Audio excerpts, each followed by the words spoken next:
नमस्कार, आदाब। मेरा नाम है आरजे राज। आप देख रहे हैं 415वां episode, 415th episode of Nagpur most happening Facebook live show Raaz ki Baat. Chhatarpur farms presents राज की बात in association with Kamath and Durukar Wealth Manager. A big thank you to my hospital partner, which is Crims Hospital.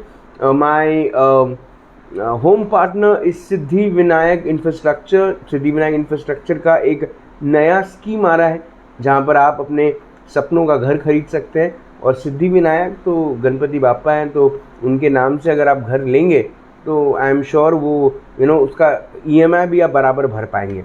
अगर नहीं भर पाएंगे तो आज का show आपको पूरा देखना चाहिए, जिससे आपके हालात और आपके पैसों के इस किस्म की सुविधा आपकी बन जाएगी कि आप अपनी लाइफ बहुत शानदार तरीके से जी पाएंगे।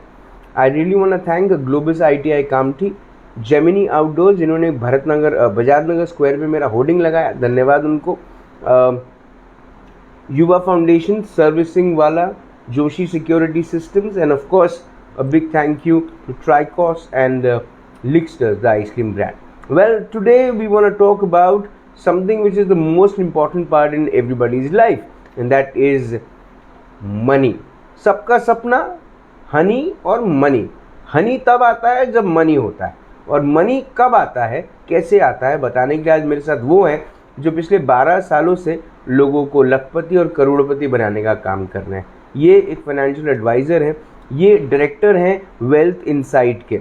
क्या सिखाएंगे आज आपको, जिससे आपका जो लाइफ है वो 1 पेज प्लान बन जाए। मेरे साथ इस वक्त है Ajay Patwari sir. Sir, good evening and welcome to Raaz ki Baat. Very good evening Raj. Sir, कैसे हैं? All good sir. 415th episode सुन के कैसा लगता है? Kudos to you. Sir, hoarding Bajaj Nagar square पे कैसी लग रही है? बहुत बढ़िया। अगली होर्डिंग में तुम्हारा फोटो सूट बूट में चाहिए। सर, 1 पेज प्लान क्या है? See basically Raj, this is not a rocket science. First thing first, this is a reference to a book that was written by Karl Richards ji, जिसमें वो ये बताते हैं कि एक फाइनेंशियल प्लान अगर आपको बनाना है आपका, तो how do you need to go about it. See, एक कबीर जी का एक दोहा है, करता था तो क्यों रहा, अब करी क्यों पछताए, बोए पेड़ खजूर का तो अमुआ कहाँ से पाए। बिल्कुल सही, करेक्ट है ना। इसी दोहे को अगर आप इसका मतलब निकालो जी, तो इसका मतलब ये कहता है कि जब आपके पास समय था तब अगर आपने उसके ऊपर काम नहीं किया तो अब उसको ऊपर पछता के कोई फ़ायदा नहीं है। कोई फायदा, बिल्कुल सही बात। तो same is the case with your daily life. कई बार हम हमारे रोज़मर्रा की चीज़ों में, रोज़मर्रा के कामों में इतने उलझे हुए रहते हैं जी कि हमें उतनी फुर्सत नहीं मिलती कि हम एक आधा घंटा बैठ के पेपर पे वर्कआउट करें कि हम एक्चुअली खड़े कहाँ हैं जी। सुबह से लेके शाम तक दौड़ रहे हैं। नौकरी वाला सुबह नौकरी पे जा रहा है, शाम को वापस आ रहा है। धंधे वाला अपने धंधे पे जा रहा है, शाम को वापस आ रहा है। सुबह शाम डेटर, क्रेडिटर, वेंडर, इन लोगों के साथ में लगे हुए हैं, क्लाइंट्स के साथ में लगे हुए हैं जी। और एट द एंड ये हर कोई जो काम कर रहा है, ये किस लिए काम कर रहा है? पैसे के लिए। पैसे के लिए जी। अब पैसे के लिए काम करना गलत भी नहीं है ji, because it is very famously said कि money can not buy you happiness, but पैसे के बिना गाड़ी भी नहीं चलेगी। सच बात। करेक्ट है या पैसे का महत्व हर किसी के लिए अलग अलग है जी। पहले किसी भी इंसान को ये पता करना जरूरी है कि उसको पैसे का महत्व क्या है उसके लिए। सही बात। Why money is important to you. There will be some people who will be saying that money is important to me because I can do all the things that I want to do with it. True. I do not have to work if I have a good amount of money. जी। किसी का लेके उसको perspective ये रहेगा कि मेरी lifestyle अच्छी रहेगी अगर पैसा रहेगा तो। कोई एस्पिरेशनल अगर रहेगा तो वो बोलेगा कि ठीक है, मैं पैसा अगर ज़्यादा कमाऊंगा तो मैं मेरे बच्चों की एजुकेशन अच्छे से करवा पाऊंगा, या खुद का रिटायरमेंट अच्छे से ले पाऊंगा, या दुनिया घूम पाऊंगा जी। XYZ, हर किसी के लिए पैसे का महत्व अलग है। कोई उस पैसे को सोशल स्टेटस के लिए यूज़ करना चाहता है, कोई ज़रूरत के लिए यूज़ करना चाहता है, कोई दिन रात अपना गुज़र बसर करने के लिए यूज़ करना चाहता है। सही बात है। सबकी एस्पिरेशंस अलग है। तो पहले ये समझना ज़रूरी है कि why is money important to you. जिस दिन आपने ये फिगर आउट कर लिया कि क्या आपको सोसाइटी को दिखाने के लिए पैसा कमाना है, आपको अपने फैमिली के लिए पैसा कमाना है, आपको अपने लिए पैसा कमाना है, या आपको चैरिटी के लिए पैसा कमाना है, जी, जिस दिन आप ये सारी चीज़ों से क्लियर हो जाओगे उस समय आपको उसके ऊपर काम करने में ज़्यादा मज़ा आएगा। Now going by the fact कि 1 पेज प्लान ये क्या है, मतलब what are we talking about? जी, we are talking about only managing money, which is not a rocket science, which is very simple for anybody to do. दिक्कत यहाँ आ जाती है ना कि कोई इसके ऊपर बैठ के काम करना नहीं चाहता। जब आप अपनी एक्चुअल पोजीशन पेपर पेन लेके बैठते हो तो 2 चीज़ों की वजह से, या तो आप उसके ऊपर काम करते हो या तो नहीं करते।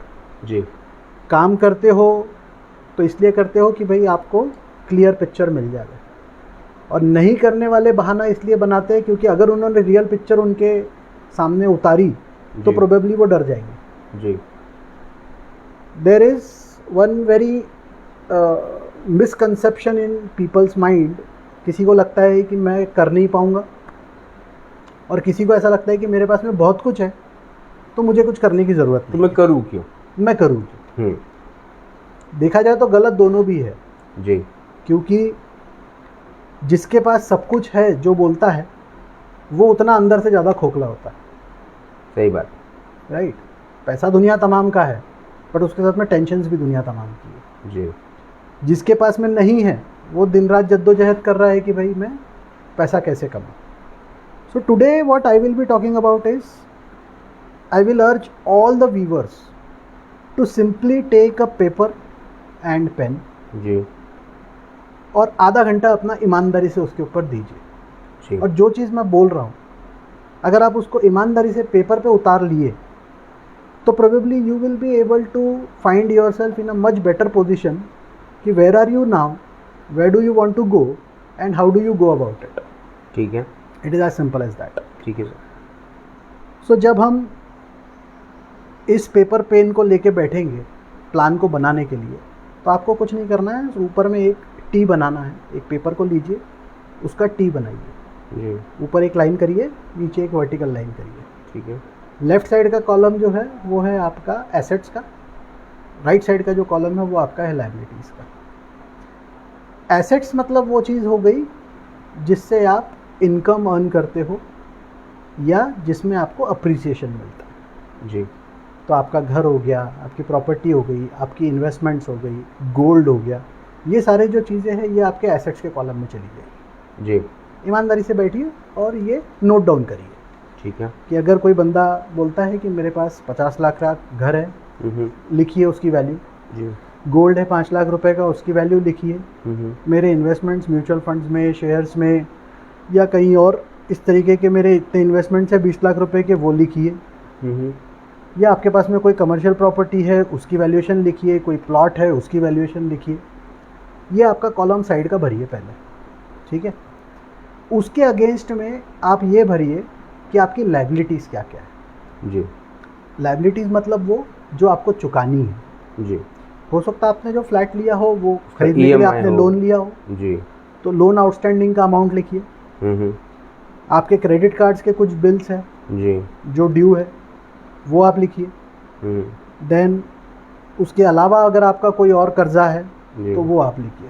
कार का लोन हो गया या किसी और चीज़ का लोन अगेंस्ट प्रॉपर्टी हो गया जी, या शेयर्स के अगेंस्ट में आपने लोन लिया है, म्यूचुअल फंड के अगेंस्ट में लोन लिया, तो everything that you are suppose to pay back उसको राइट साइड के कॉलम में लिखिए। ठीक है, जब ये दोनों फिगर्स आप लिख लेंगे उसके बाद में इसको माइनस करिए, एसेट्स में से लायबिलिटीज़ को माइनस करिए।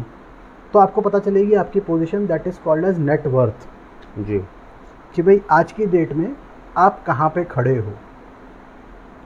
कई बार देखा ये गया है कि किसी एक पर्टिकुलर पर्सन के पास एसेट्स बहुत सारे हैं, उसके ही अगेंस्ट में उसके सामने लायबिलिटीज़ भी बहुत सारी है। जी, तो मनी मन कहीं ना कहीं उसको देख के ये लगता है कि मैंने इतने एसेट्स तो बना लिए, लेकिन वो दूसरी तरफ उन लाइबिलिटीज़ को नज़रअंदाज कर देता है, ये सोचते हुए कि भाई मेरे एसेट्स तो है और लाइबिलिटीज़ तो मैं चुका ही दूंगा।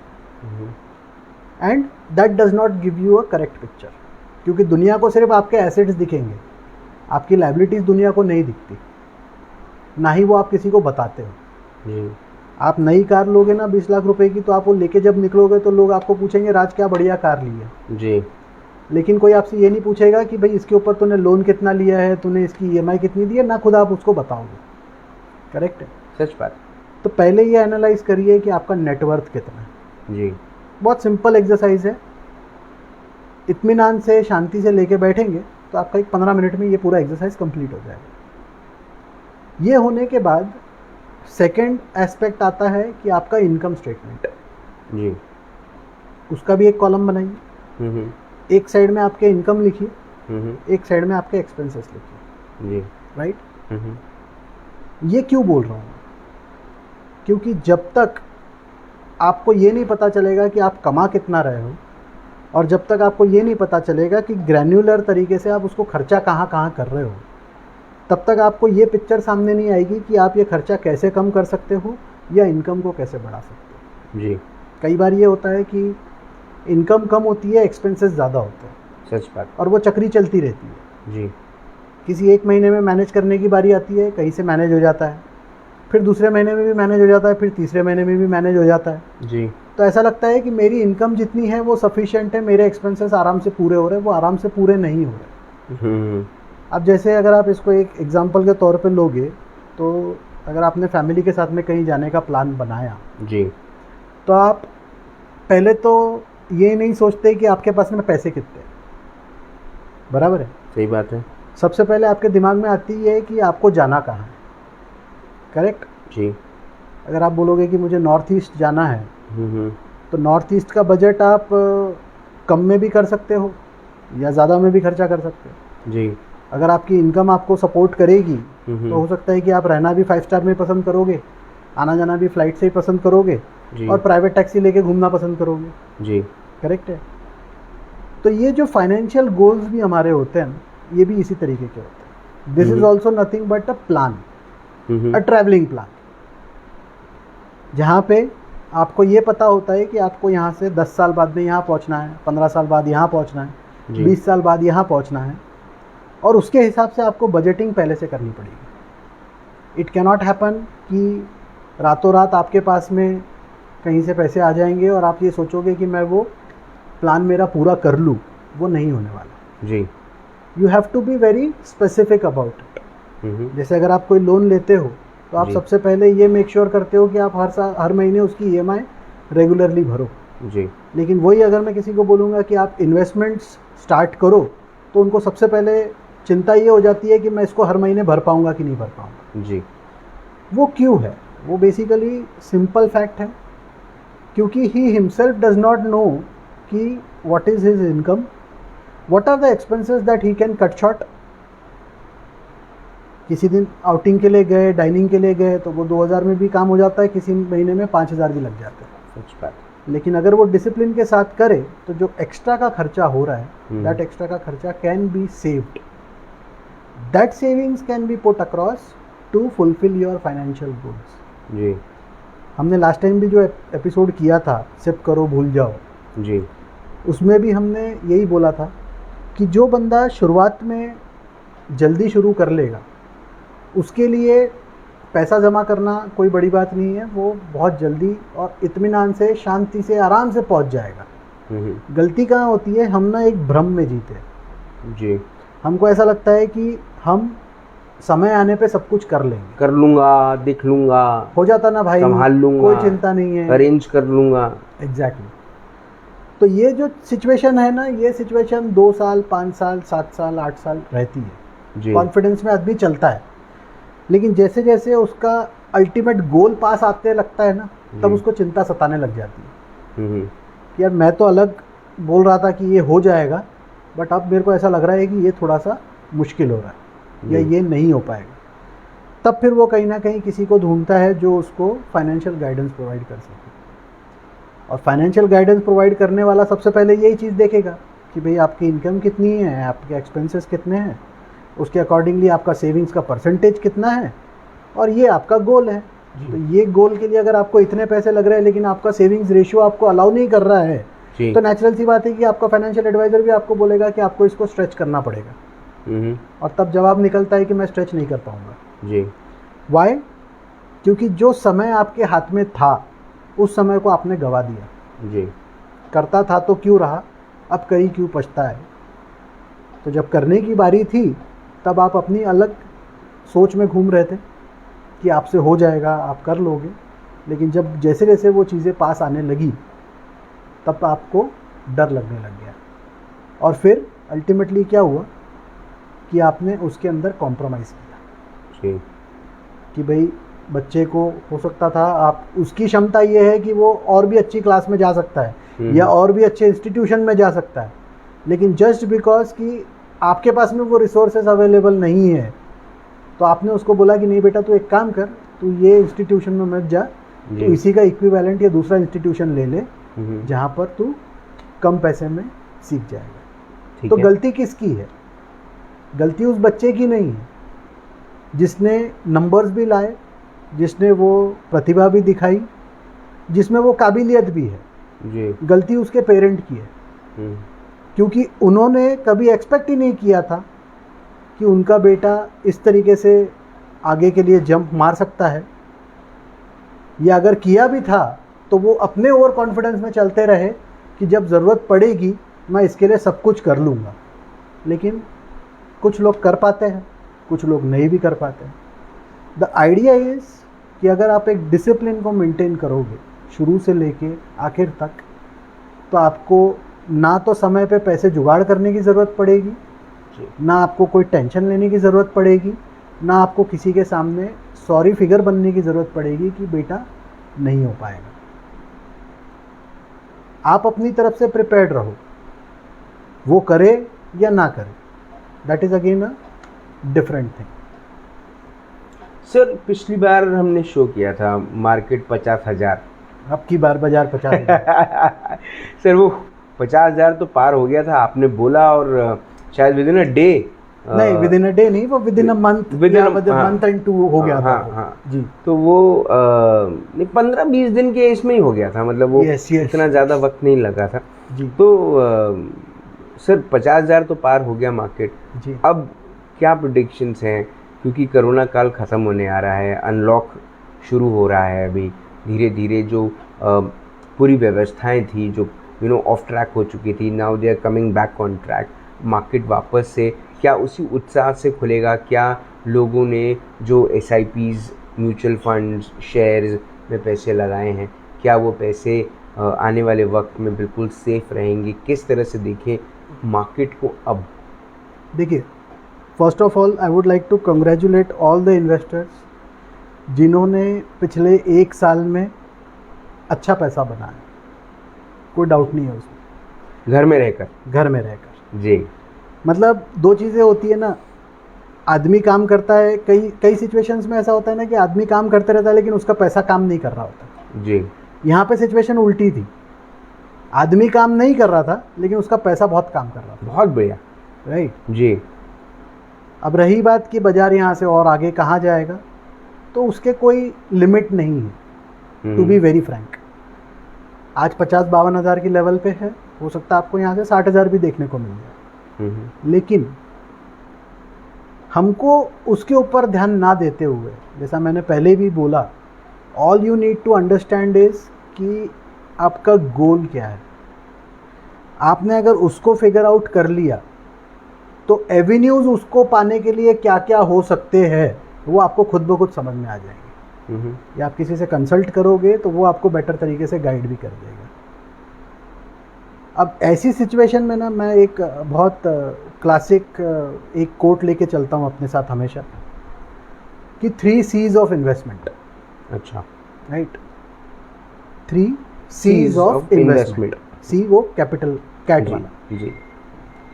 What are this? This is nothing but cash, courage और क्राइसिस। ये तीनों कभी एक साथ नहीं आते। ओके।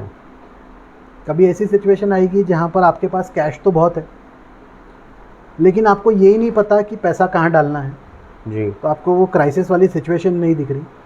और अगर वो पता चल भी गया कि कहाँ डालना है तो वो हिम्मत नहीं हो रही जी, जिसको हम करेज बोलेंगे। हम्म, कभी ऐसा हो सकता है कि आपके पास में हिम्मत तो बहुत है लेकिन कैश नहीं है, जी, क्राइसिस भी दिख रहा है लेकिन आप फिर भी कुछ नहीं कर पाओगे। जी, और तीसरी सिचुएशन ऐसी हो सकती है कि पैसा भी है, हिम्मत भी है, लेकिन क्राइसिस नहीं समझ में आ रहा। सच बात। क्योंकि कोई भी चीज़ में आपको अगर पैसा बनाना है तो आपको क्राइसिस वाली सिचुएशन होना बहुत ज़रूरी है। उस समय डाला हुआ पैसा आपको सबसे बेहतरीन रिजल्ट बना के देता है। क्लासिक एग्जाम्पल लास्ट मार्च 2020 जी, there was a complete havoc into the markets. रोज़ बाज़ार खुलता था नीचे की तरफ, कभी एक दिन में एक ही बार सर्किट लगता था, कभी 2 बार सर्किट लगता था, लोअर सर्किट, ट्रेडिंग हॉल्ट हो जाती थी और तूफान पैसा टूट रहा था। There were some set of investors who were getting panicked, जी, they were pulling out the money कि भाई मेरा पैसा और टूटेगा। वहीं कुछ हम लोग जैसे फाइनेंशियल एडवाइज़र जिन्होंने इतने सालों में मार्केट की हर साइकिल को देखे, हम लोग एक्साइटेड थे क्योंकि we were of the believe that this situation is temporary. जी, लेकिन जो चीज़ के लिए आप पहले 100 रुपये देने को तैयार थे, अगर आज वही माल आपको 50 रुपये में मिल रहा है तो पैसा लगाओ, वो लगाने का समय। And to all our investors who have invested in last 1.5 year with us, the results have been very exemplary. But the idea is not to get carried away with this. दुनिया में सिर्फ यही एक इंस्ट्रूमेंट ऐसा नहीं है जो आपको तूफान पैसा बना के दे सकता है। It is all about cycles. Her asset class की एक साइकिल होती है। कभी गोल्ड चलेगा, कभी रियल एस्टेट चलेगा, कभी शेयर मार्केट चलेगा, या हो सकता है कभी आपको फिक्स डिपॉजिट के रेट्स भी वापस 8% और 9% पे देखने को मिल जाएंगे। सर लेकिन अभी जो फिक्स डिपॉजिट के रिटर्न्स हैं और अगर हम म्यूचुअल फंड्स के रिटर्न देखेंगे या हम उसको कंपेयर करेंगे जो बहुत ही ट्रेडिशनल वे ऑफ इन्वेस्टमेंट होता है, गोल्ड होता है, लैंड होता है, सो जो डेप्रिसिएशन वैल्यू है वो बहुत तेज़ी से दिखा लैंड में, बहुत तेज़ी से दिखा गोल्ड में, बहुत तेज़ी से दिखा एफडीज में क्योंकि परसेंटेज कम हो गया। लेकिन mutual funds is just on धीरे धीरे वो कछुए वाली चाल चलना नहीं है। ऐसा नहीं है राज, म्यूचुअल फंड्स में भी नेगेटिव वाला सिनारियो आता है बिकॉज अल्टीमेटली उसका अंडरलाइंग वैल्यू कहाँ से आएगा? उसका अंडरलाइंग वैल्यू तो स्टॉक मार्केट से या डेट मार्केट से ही आएगा। क्योंकि अनुराग मोरगड़े देख रहे हैं इस वक्त, वो पूछ रहे हैं sir I want to ask what returns we can expect in monthly SIP in mutual funds due to unstable market by pandemic. Right. What returns we expect after 2-3 years? See, the idea is, मैं अनुराग जी को ये बोलूँगा कि Anurag ji don't look at the returns. See, आप जब किसी doctor के पास जाते हो और आप उसकी लॉबी में देखते हो वेटिंग एरिया में तो 10 पेशेंट बैठे होते हैं जी। अब क्या वो डॉक्टर हर 10 पेशेंट को सेम दवाई देता है? सर 10 की तकलीफ ही अलग है। बिल्कुल सही है। So that doctor will first of all diagnose जी कि भाई आपको प्रॉब्लम क्या है, आपके सिम्टम्स क्या है, बराबर है जी, आपके हेल्थ इश्यूज़ क्या है, एंड उसके अकॉर्डिंगली वो आपको डोज प्रिस्क्राइब करेगा। किसी को कम देगा, किसी को ज़्यादा देगा, किसी को कोई दवाई देगा, किसी को कोई दवाई देगा। सो किसी एक आदमी के लिए, हर किसी के लिए वो सिचुएशन जो है वो नॉर्मल नहीं होती जी। Similarly when it comes to investing तो सबके सिनारियोज अलग अलग है। किसी के पास महीने की डिस्पोजेबल इनकम 50,000 रुपये की है तो उसका अग्रेसिव सेविंग्स रेशियो रहेगा जी। किसी के पास में सिर्फ 5,000 रुपये हर महीने निकालने की काबिलियत है तो अकॉर्डिंगली वो अपने गोल्स को उस तरीके से मॉडिफाई करना पड़ेगा, right? So depending upon the risk the returns will vary. It is as simple as that. The formula is very simple. Sir 3 C's तो समझ, जैसे कैश है, करेज है और क्राइसिस है। अब सर किसी के पास कोई जो मंथली SIP भरता है जी सर, वो सेफ इन्वेस्टमेंट प्लानिंग भी बोलते हैं उसको जी, वो एक ऐसा मीडियम है जिससे एक छोटा अमाउंट हर महीने इकट्ठा होता है और पता नहीं चलता। बिल्कुल। लेकिन सर ऐसा व्यक्ति जिसके पास वो हर महीने की 5,000 रुपये की SIP के बाद भी कभी कभार लमसम, जैसे एडवोकेट नितिन रमेश गांधी देख रहे हैं सर, एडवोकेट्स के पास भी लमसम कहीं ना कहीं से आ जाता है। बिल्कुल सही। तो बहुत सारे ऐसे प्रोफेशन है जहाँ पर कभी कभार एकदम से पैसा स्ट्रक होता है जी, तो उस पैसे को क्या वो SIP के साथ ऐड ऑन करके लगा सकता है, ताकि जो अनुराग जी का सवाल है कि जो एक्सपेक्टेशंस ऑफ रिटर्न्स हैं वो ज़्यादा मिले आफ्टर 2-3 ईयर्स? बिल्कुल कर सकते हो, लेकिन कहीं भी ये सिर्फ म्यूचुअल फंड्स या किसी और से रिलेटेड नहीं है। मैं अपने सारे व्यूवर्स को एक बहुत सिंपल गोल्डन रूल बताना चाहता हूँ कि कहीं भी आप अगर इन्वेस्टमेंट कर रहे हैं, चाहे आप FD कर रहे हैं, चाहे आप फिक्स डिपॉजिट कर रहे हैं, या बॉन्ड ले रहे हैं, या आप प्रॉपर्टी में डाल रहे हैं, या म्यूचुअल फंड्स में डाल रहे हैं, डालने से पहले आप पहले ये अपने आप से सवाल पूछिए कि ये पैसा आपको कितने समय के बाद लगने वाला है और क्यों लगने वाला। अच्छा, अगर ये 2 सवाल के जवाब आपके पास है तो आपके लिए इन्वेस्टमेंट करना बहुत सिंपल हो जाएगा। अगर आपको, जैसे अनुराग जी सवाल पूछ रहे हैं आज की डेट में, या अगर कोई पर्टिकुलर दूसरा कोई बंदा ये सोचे कि प्रॉपर्टी मार्केट में अभी यहाँ से तेज़ी दिखने की बहुत उम्मीद है जी, उसको पता है कि उसको 3 साल बाद में ये पैसा लगेगा जी, राइट। सब तरफ हैवॉक मचा हुआ है प्रॉपर्टी मार्केट्स में। जो प्रॉपर्टी उसको उसके घर के सामने का प्लॉट पहले 5,000 रुपये स्क्वायर फीट में मिल रहा था, वो प्रॉपर्टी उसको 2,000-3,000 रुपये स्क्वायर फीट में भी मिलने को तैयार है।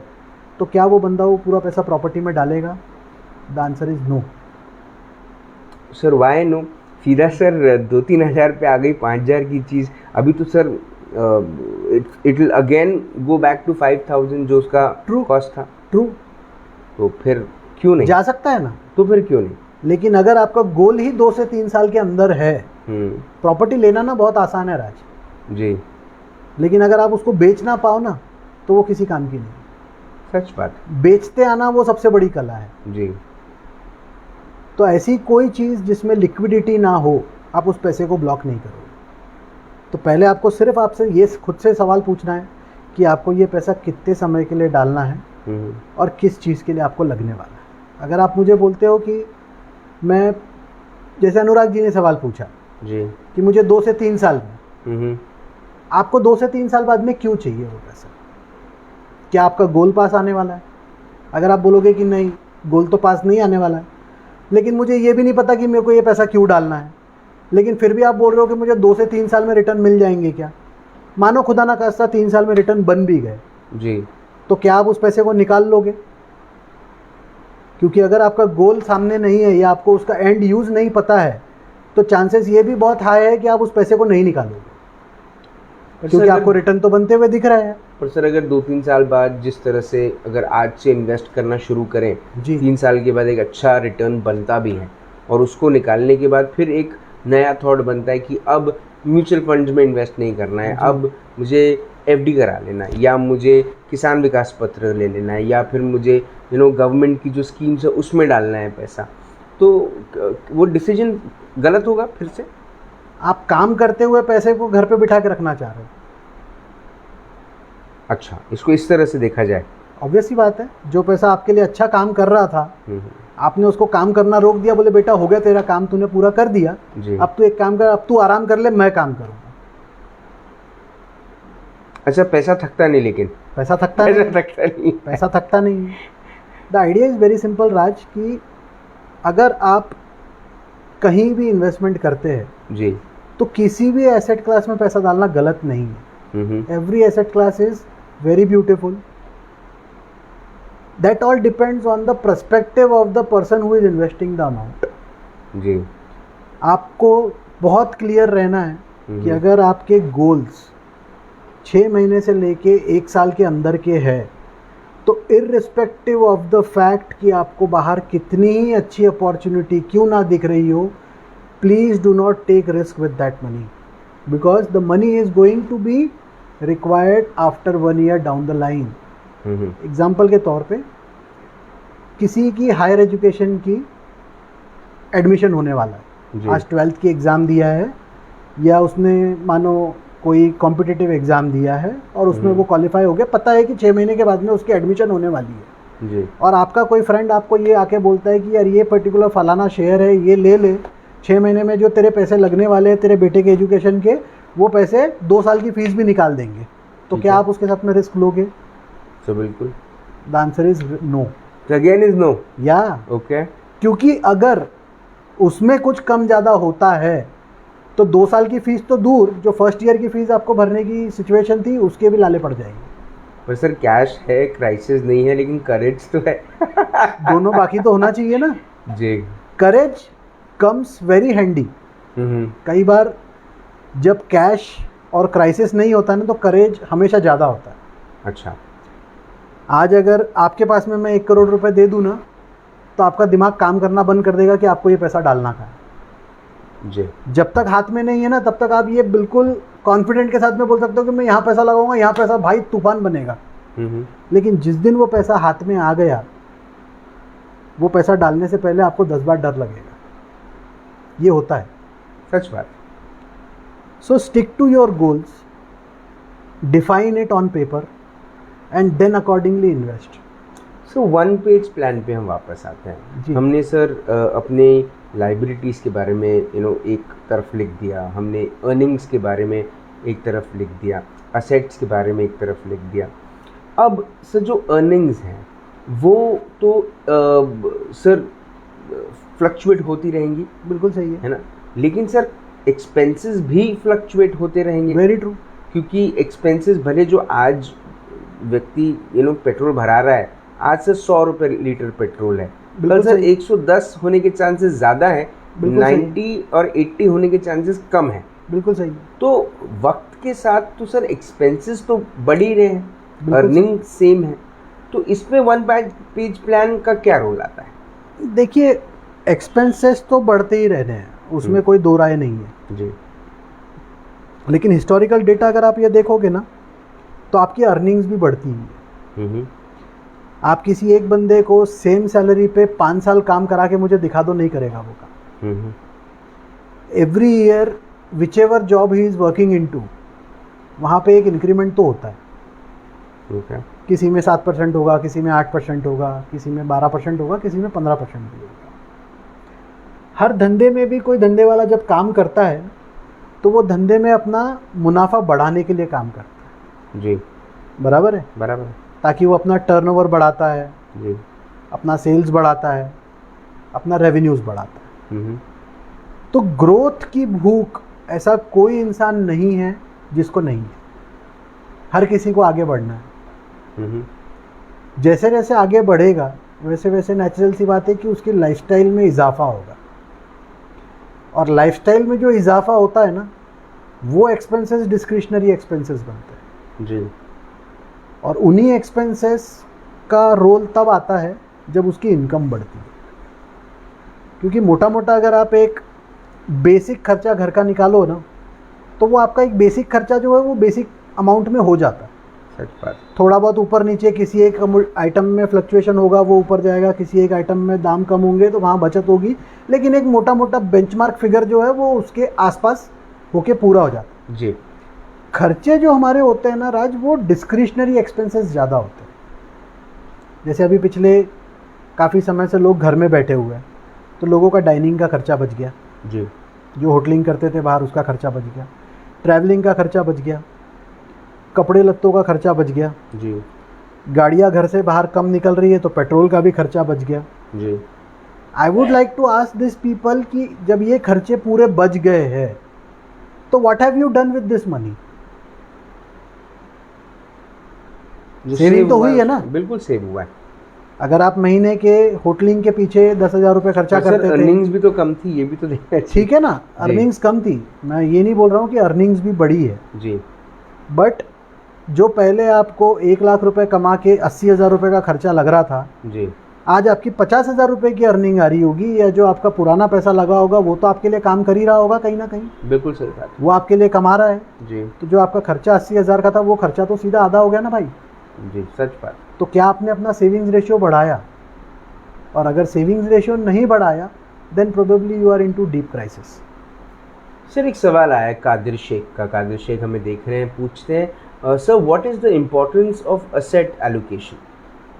Asset allocation plays a very important role in everybody's life. आप किसी एक एसेट क्लास पे बुलिश हो जाओ और पूरा पैसा उसी में डाल दो, क्या होता है ना कि लालच और डर, ये दो चीज़ें जो है ना, ये इंसान को बहुत वेग बना देती है। जो पहले हमने कई बार कुछ लोगों से सुना कि शेयर मार्केट में पैसा डूबता है जी, वो क्यों उनका स्टेटमेंट आया? क्योंकि उनका एक्सपीरियंस ख़राब हुआ। अब उनका एक्सपीरियंस ख़राब क्यों हुआ? क्योंकि वो उनके ओन बिहेवियर की वजह से ख़राब हुआ। ओके। उनमें लालच आ गया था। उनको ऐसा लगा मैं ये पैसा डालूंगा आज, 100 के 200 हो जाएंगे, 200 के 400 हो जाएंगे, 400 के 800 हो जाएंगे और मैं निकल जाऊंगा। वो ये बिना समझे कि उस एसेट क्लास में रिस्क भी उतना ही इन्वॉल्व है जी। वहीं अगर कोई एक ऐसा पर्सन होता जिसने शेयर्स में भी इन्वेस्टमेंट किया होता, म्यूचुअल फंड में भी इन्वेस्टमेंट किया होता, रियल एस्टेट में भी किया होता, गोल्ड में भी किया होता, तो प्रोबेबली उसका जो रिटर्न्स का रेशियो है वो कंसिस्टेंट रहा होता। क्योंकि हर एसेट क्लास एक साथ में ना तो ऊपर जाएगी ना तो एक साथ में नीचे जाएगी। सच बात। ये सारी एसेट क्लास एक दूसरे से इन्वर्सली प्रोपोर्शनल है जी। बहुत रेयर ऐसा, जैसे अभी अगर आप क्लासिक एग्जांपल अभी देखो तो प्रॉपर्टी मार्केट में कोई उछाल नहीं है जी, राइट। लेकिन 2007 से लेके तो 2013 का पीरियड अगर आप देखते तो नागपुर में ही प्रॉपर्टी मार्केट में आग लगी हुई थी। सच बात। और ये वो पीरियड था जहाँ पे फाइनेंशियल मार्केट्स में भी आग लगी हुई थी जी, नीचे की तरफ। जी, correct. So asset allocation helps any individual to maintain his returns on a consistent basis. Sir एक सवाल, आपने अपना जवाब पूरा दे दिया। You want to add something? Okay.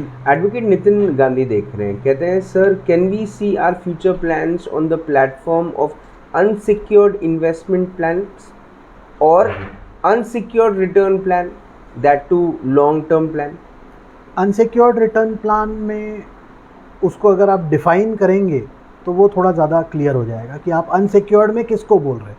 क्या आप इसको ये बोल रहे हो कि आपने ब्याज पे पैसा लगाया है जहाँ पे आपको साल का 2 रुपया सैकड़ा मिल रहा है, मतलब साल का 24% रिटर्न आ गया जी, और आप ये बोलना चाह रहे हो कि आपकी जितनी भी इन्वेस्टमेंट है आप अनसिक्योर्ड लेंडिंग में ज़्यादा करके रखे हो, तो trust me Gandhi ji, you are sitting on a time bomb.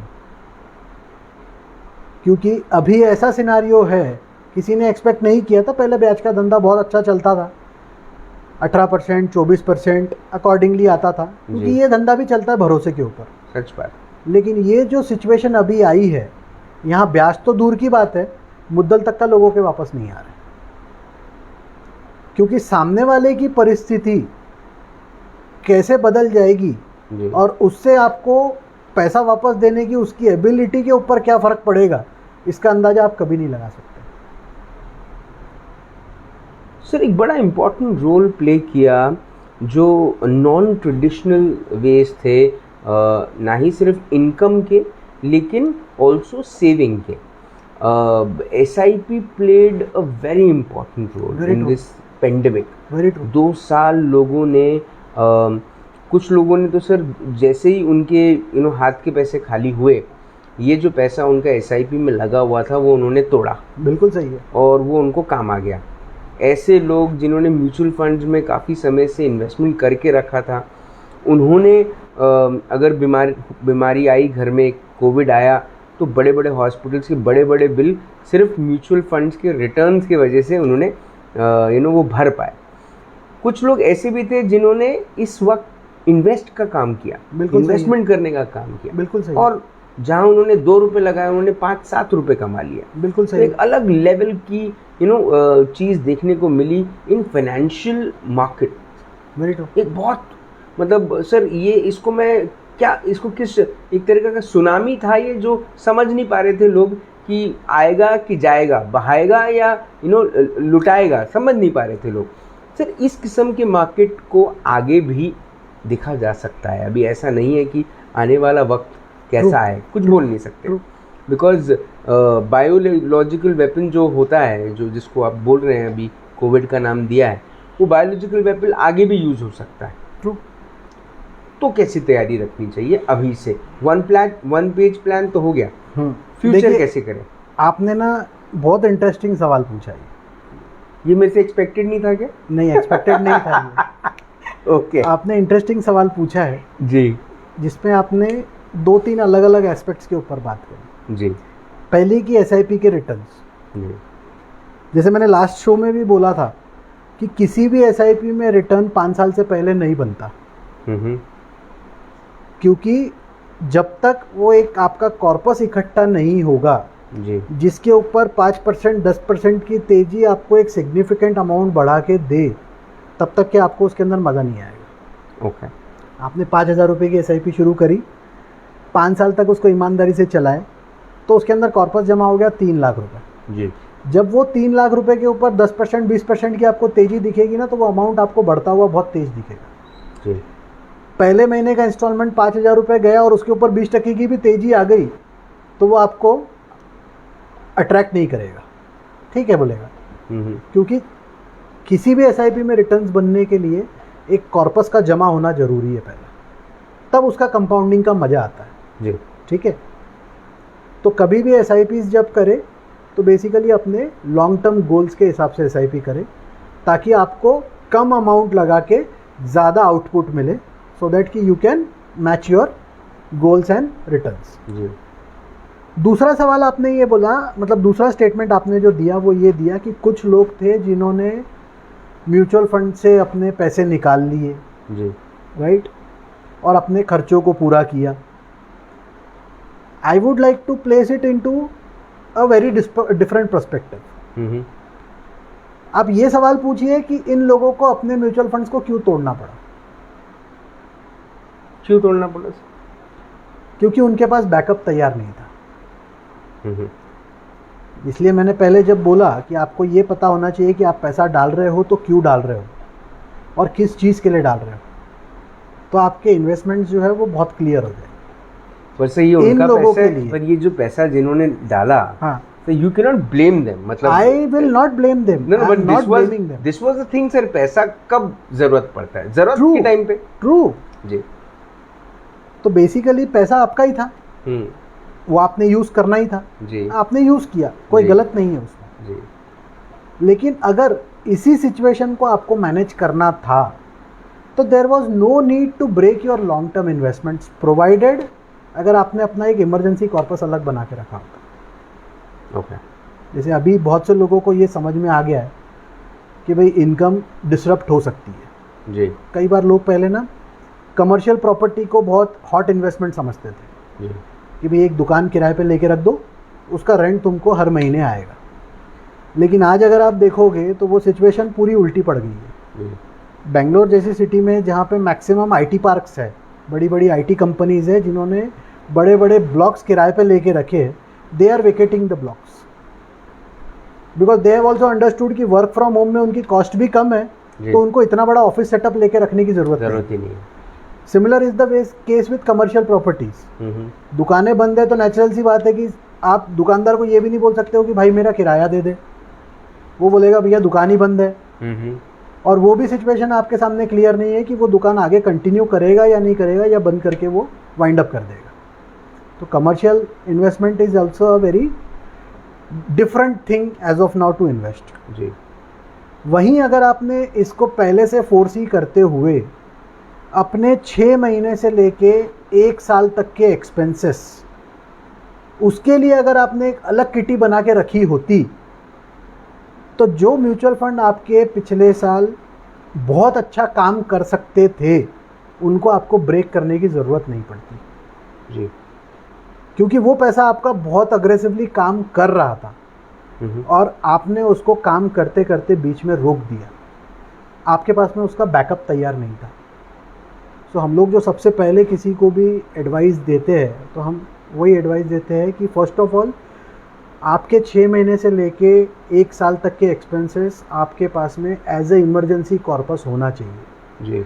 The idea on that fund is not to generate the returns, it will generate the returns at least to fix deposit level और savings account level, कोई दिक्कत नहीं है उसमें। लेकिन उस पैसे का पर्सपेक्टिव ये है कि कभी अगर आपके सामने ऐसी सिचुएशन आ जावे तो आपको आपके बाकी की चीज़ों को हाथ ना लगाते हुए इसके अंदर से आप यूज़ कर सकते, ताकि आपके जो दूसरे चीज़ों के लिए पैसे लगे हुए हैं, जो आपके लॉन्ग टर्म गोल्स है, जो आने ही वाले उस पर्टिकुलर समय पे आपको उसको बीच में ब्रेक करने की ज़रूरत ना पड़े।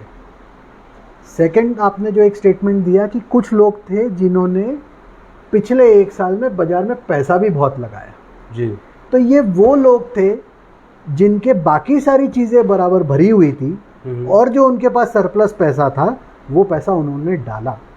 सो they were having emergency fund as well with them कि भाई अगर कुछ कम ज़्यादा पड़ा तो मैं इसको हाथ लगा लूँगा जी, मेरे खर्चे भी कम हो चुके हैं, मैंने अपने आप को इंश्योर्ड भी करके रखा हुआ है, मैंने अपना मेडिक्लेम भी लेके रखा हुआ है, मैंने मेरे बाकी सारे इन्वेस्टमेंट्स को भी बराबर तरीके से प्लान करके रखा हुआ है और अब जो सरप्लस पैसा है इस पैसे के साथ में मैं रिस्क ले रहा हूँ और इस पैसे को मैं बाजार में लगा रहा हूँ।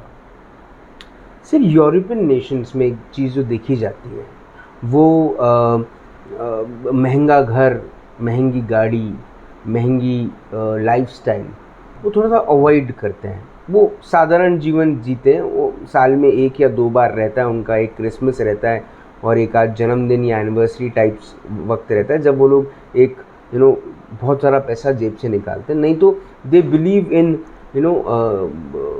Saving, they believe in investments. True.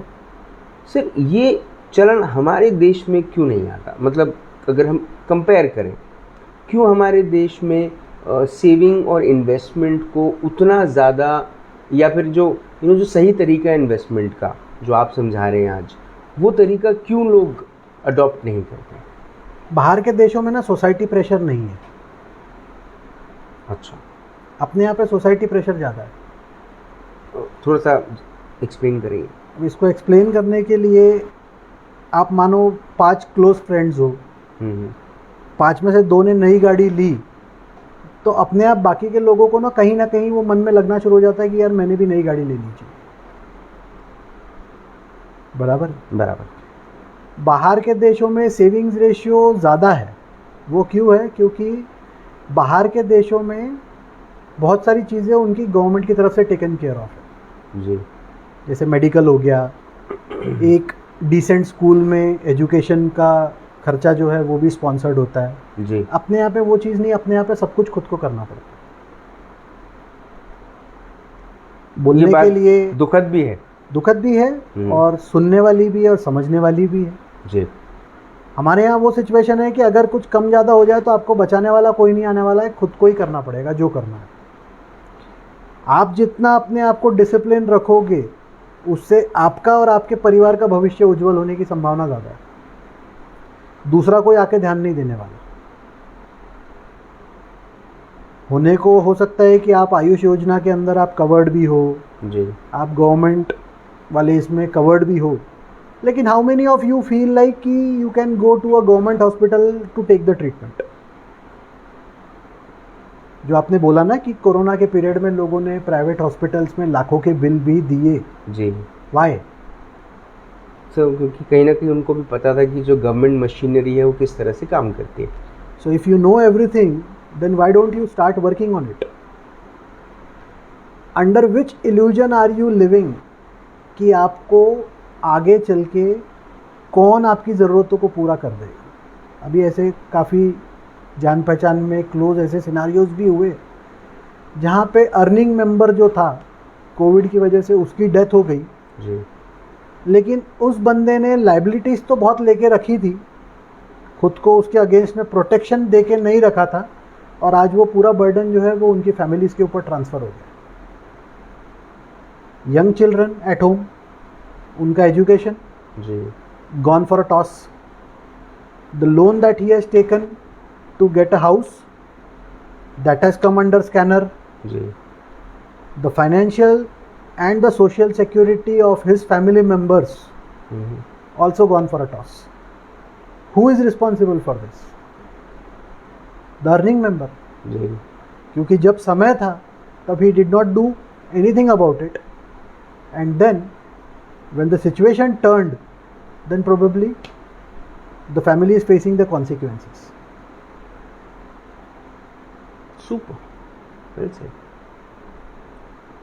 अब वन पेज प्लान तो सर तैयार हो गया, अब आगे कैसे बढ़ें? आगे बढ़ने के लिए अजिंक्य मनोज वाड़े बोल रहे हैं, is it the right time to invest? Every time is a right time to invest. अगर आप राइट टाइम का इंतज़ार करते हुए बैठोगे तो प्रोबेबली वो राइट टाइम कभी नहीं आएगा, क्योंकि किसी की नज़र में वो राइट टाइम रहेगा, किसी की नज़र में वो रॉन्ग टाइम रहेगा। जी। आप जब टीवी खोल के बैठते हो ना, सुबह पहला सौदा या CNBC आवाज़ या जो भी चैनल आप खोल के देखो, आप जितने भी लोग उसमें रेगुलर आते हैं, रोज़ जो आते हैं, डेली फीचर वाले जो लोग रहते हैं, आप उनके सिर्फ 8 दिन के स्टेटमेंट एनालाइज करना,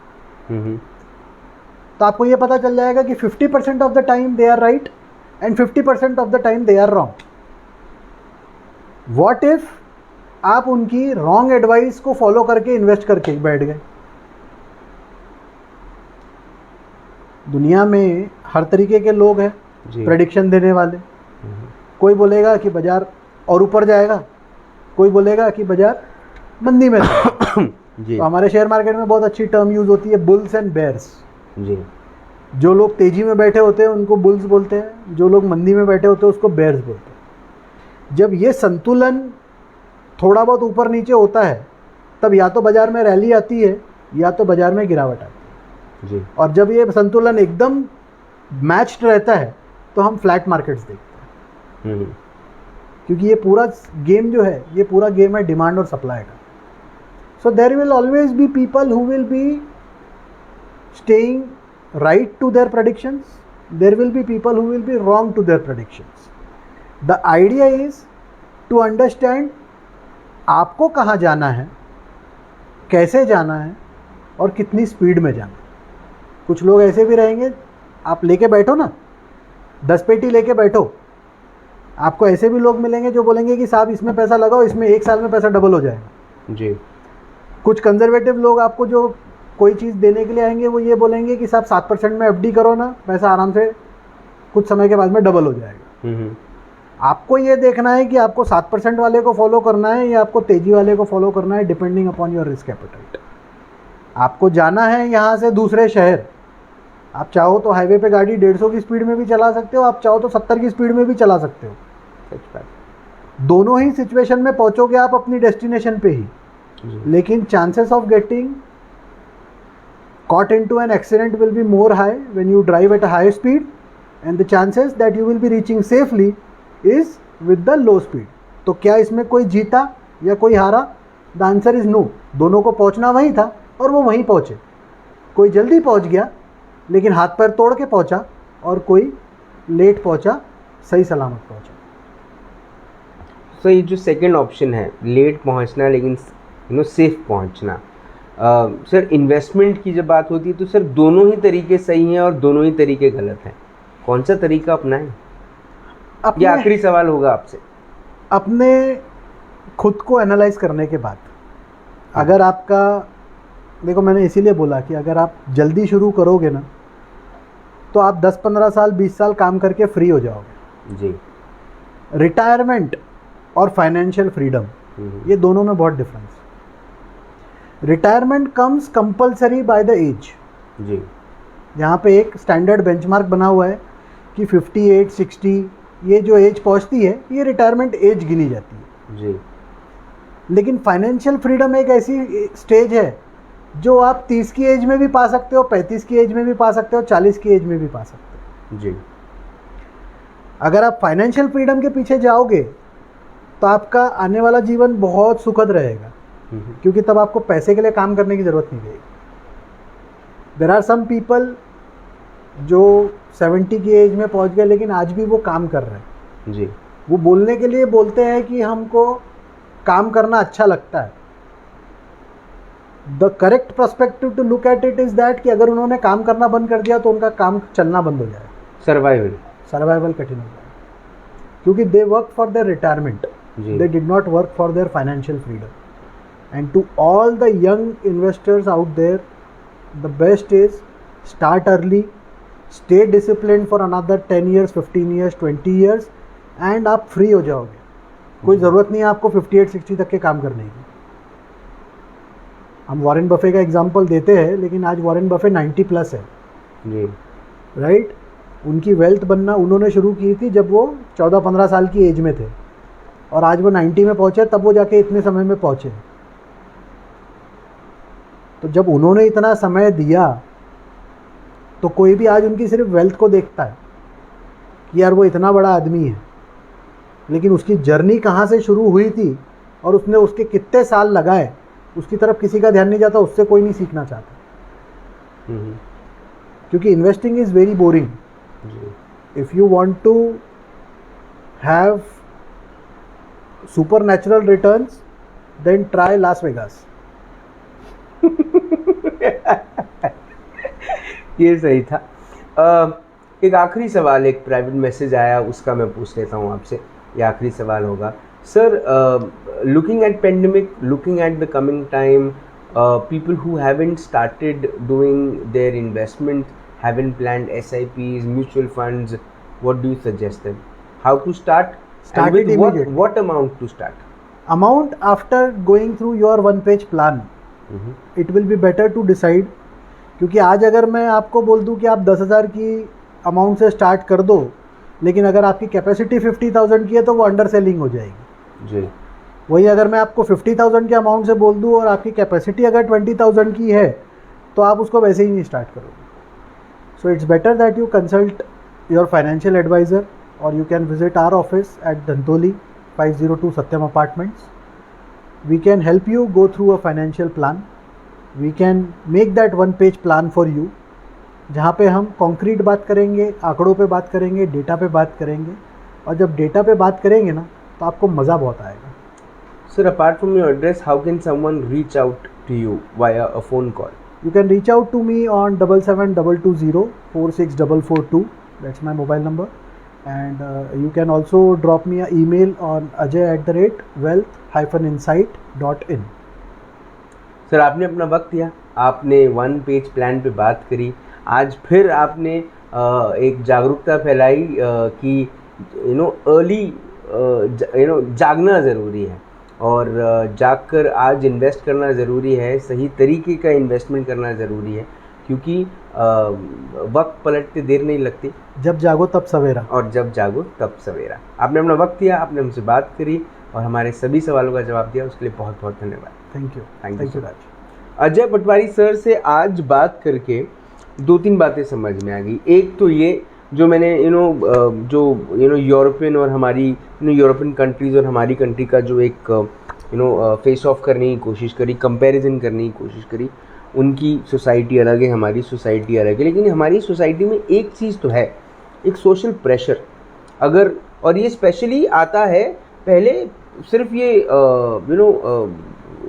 आँखों को चुभने वाली बात हो जाती है, लेकिन आजकल दिल को चुभ जाती है कि भाई अगर पड़ोसी के घर में एक नई चमचमाती कार आई है तो हम उससे बड़ी महंगी कार लें। अगर उसने सोने के झुमके पहने तो हम उससे बेटर झुमके लें। अगर उसने वो लोग छुट्टियां मनाने गोवा गए तो हम स्विट्ज़रलैंड जाएं। ये सोशल कंपैरिजन जो है ये बड़ा ख़तरनाक है और वाकई में बहुत ज़्यादा ख़तरनाक है ये, क्योंकि होता ये है अमूमन कि हम उस रेस में दौड़ते हैं और उस रेस में एक्चुअली में दिन के आखिरी में ना कोई जीतता है ना कोई हारता है। लेकिन मैराथन एक ऐसी चीज़ है जहाँ पर आप जितने जल्दी दौड़ना शुरू करेंगे और जितने कंसिस्टेंट रहेंगे, एक वक्त आएगा जब आप अपनी वो लाइन तक पहुँचेंगे तो आपको खुद को एहसास होगा कि शायद मैं बिल्कुल सही दौड़ा। और ये बहुत कम लोग हैं। वॉरेन बफे ये बात सिखाते हैं बार बार आकर कि कोई भी चीज़ उतनी ज़्यादा ज़रूरी नहीं है सिवाय आपके वेल्थ के, और वो वेल्थ जो सिक्योर्ड वेल्थ हो।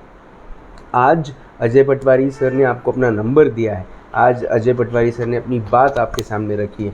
आप कैसे इसको इम्प्लीमेंट करते हैं, किस तरह से अपने फाइनेंसेस, किस तरह अपने इन्वेस्टमेंट्स, किस तरह अपने फ्यूचर को देखते हैं, ये अब चाबी आपके हाथ में। ताला आपके सामने है, चाबी आपके हाथ में है, आपको बस ताला खोलना है। जितने जल्दी खोलेंगे उतने जल्दी आगे बढ़ेंगे। कल शाम को 5 बजे होगी एक खास मुलाकात किसी खास व्यक्ति के साथ। तब तक आप अपना ध्यान रखें, सुरक्षित रहें, स्वच्छ रहें, स्वस्थ रहें, मस्त रहें, खुश रहें, व्यस्त रहें परिवार के साथ। और अब परिवार के बारे में एक अलग नज़रिए से सोचें। वो कहते हैं ना कि बहुत सोना, चांदी, हीरे, जवाहरात, ज़मीन, ये सब के रेट्स गिरते हुए आपने देखी है, लेकिन एक रेट जो नॉन ट्रेडिशनल ग्रोइंग मार्केट का है, इन्वेस्टमेंट का है, वो आप तक ने नहीं देखा। एक बार वो भी करके देखिए और अपनी ज़िंदगी को बदलते हुए देखिए। और तब तक जिंदा रहें। जय हिंद।